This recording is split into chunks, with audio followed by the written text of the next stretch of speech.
Welcome back to Martin Chats. Today we're going to take a look at Batman Vengeance of Bane. This story was written in 1993 by Chuck Dixon and drawn by Graham Nolan. Now, Batman has a large rogues gallery of villains, but when it comes down to it, the top three toughest villains he's faced, the top three physical threats, are Deathstroke, Ra's al Ghul, and Bane. And in that order, too, with Bane being number one toughest villain. I know many people won't agree with me, but it's the truth. Bane is the toughest. He's the only man known for literally breaking the bat. Yes, I was wondering what would break first. Your spirit?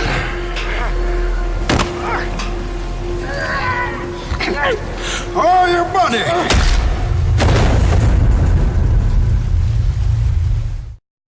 He literally forced Bruce Wayne into early retirement. No other villain has done that before or since. And he didn't just break Bruce's bones, he broke his spirit too.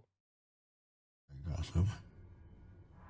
And then, when it is done, and Gotham is ashes,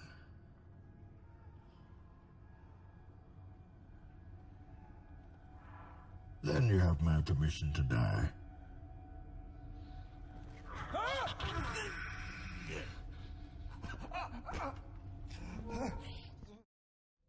So, Batman Vengeance of Bane is Bane's origin story. Literally anything and everything you want to know about Bane is in this book. Who he is, how he came to be, why he wants to kill the Dark Knight, why people call him Bane, everything.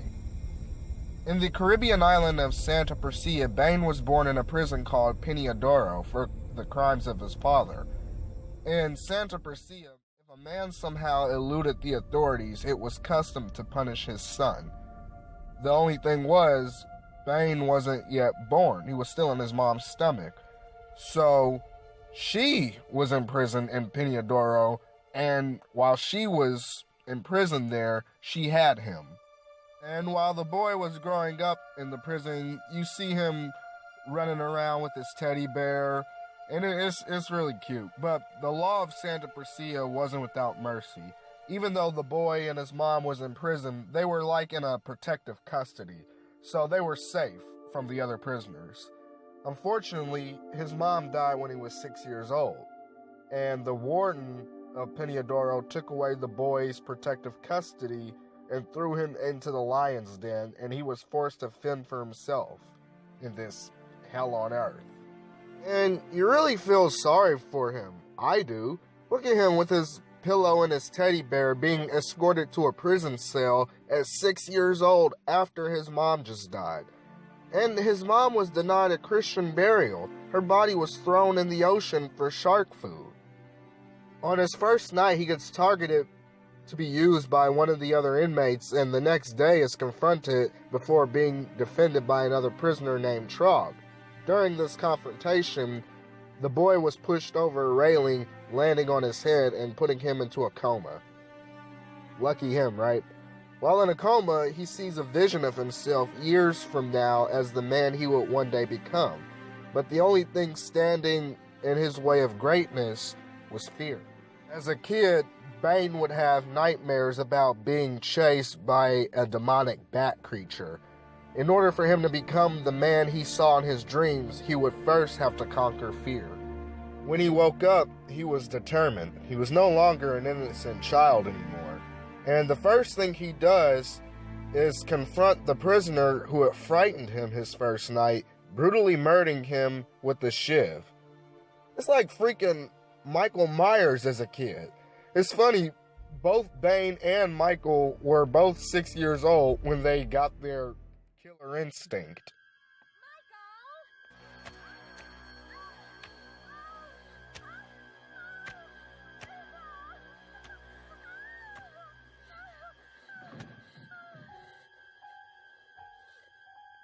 Michael?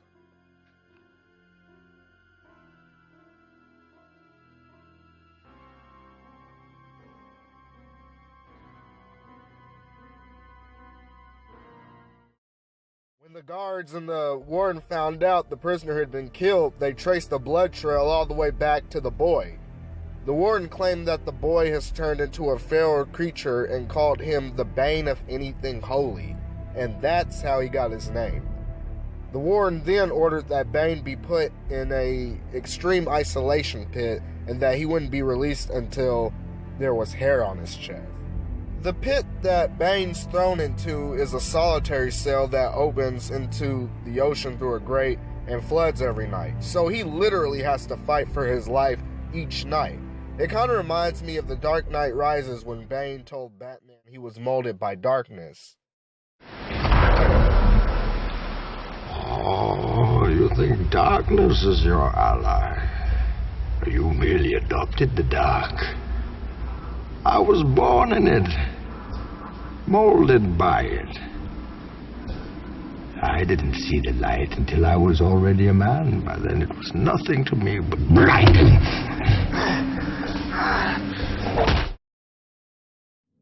Within the pit, Bane survives off of rats and ocean life, purging himself of fear and refusing to die and surrender. After more than 10 years, the door to the pit was finally open and Bane was released back into the prison, and he had become a legend to the other prisoners. One of these other prisoners was an American named Bird. That's just a nickname. Bird was from Gotham City, and after pledging his loyalty to Bane, Bird tells him about Gotham City and the partners who had betrayed him while he was there. Bane had never been outside of Peñador prison, so he was fascinated with Bird's stories about Gotham City. But when Bird tells Bane about Batman, Bane is convinced that the Batman is the demonic bat creature that's haunted him since he was a little kid.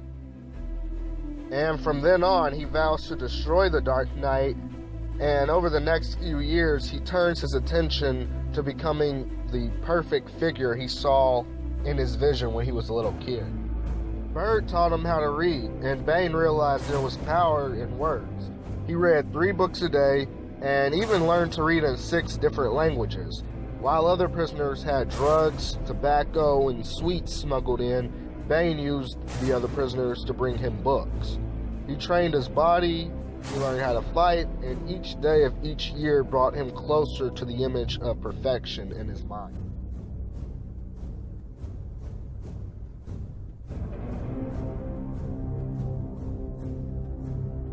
Becoming increasingly angry at the lack of control over his own life, Bane takes his rage out on other prisoners.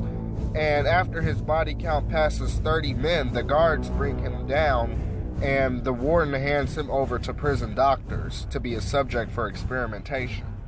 The doctors have been used at Peñador prison to experiment with a nerve toxin called venom, a highly addictive steroidal compound, to create super soldiers. Computer, run background file on Project Gilgamesh. Gilgamesh, named after the warrior? The ultimate warrior. A chemical plan to create super soldiers out of hardened prisoners. It was abandoned when they got more than they bargained for. And what was that, sir? They got Bane.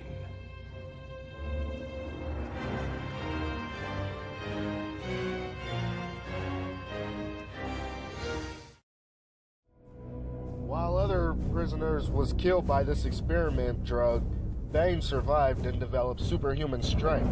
But the side effect of venom is you become dependent on it, and you have to receive the drug every 12 hours. Failure to receive the injection, you would fall victim to excruciating pain and become weakened. Shortly after his exposure to the drug, Bane escaped Peñador by faking his death. For the first time in his life, he was free. And he went back to the prison to free his friends and kill the warden that mistreated him as a child. Once outside Santa Percia, Bane and his men made their way to Gotham City. Bird's connections in Gotham set the crew up with fake IDs and a place to stay. They created a new supply of venom from a sample they had stolen back at the prison lab and made a device that pumped the drug into Bane's body at will. They also created that iconic Mexican wrestler mask he's known for, and with that, Bane is complete. I'm not a huge fan of that mask. I think it looks kind of goofy. I like it when they show his nose and his mouth through it, but whatever, I guess that's just me.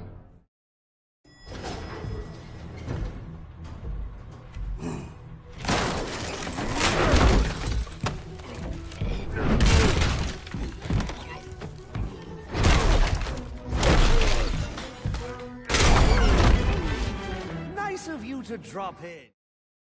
After this, Bane kills a major crime boss named Jimmy No-Nose Novak. Jimmy Novak was the guy who betrayed Bird and was the reason Bird was even sent to Peñadoro prison. Bane kills him at his hotel to draw the cops and Batman there. And from the moment Bane sees the Dark Knight, he begins to follow him and stalk him, and he finds out Batman doesn't kill, and that baffles him. And when they first meet, he threatens the Dark Knight to his face and tells him that one day Batman will beg for mercy and scream his name. Of course, before a fight can break out between them, the police show up. Bane gets away and Batman disappears into the night. And from then on, Bane studies him and begins the long, sprawling story called Nightfall. Graham Nolan, in my opinion, is one of the best comic book artists in the 80s and 90s. He's seriously overlooked. He often draws Batman in shadows, and just his characters look more real and vibrant than artists like Jim Aparo. When you read Batman Vengeance of Bane, then you watch The Dark Knight Rises, that really intensifies the movie because The Dark Knight Rises is Batman Vengeance of Bane, Batman Nightfall, and the Ra's al Ghul legacy story all rolled into one. It's completely brilliant. This is a really good story, from beginning to end. I'll post a link in the description to where you can read it. I guarantee you'll like it. Bane is such a cool villain with an interesting background.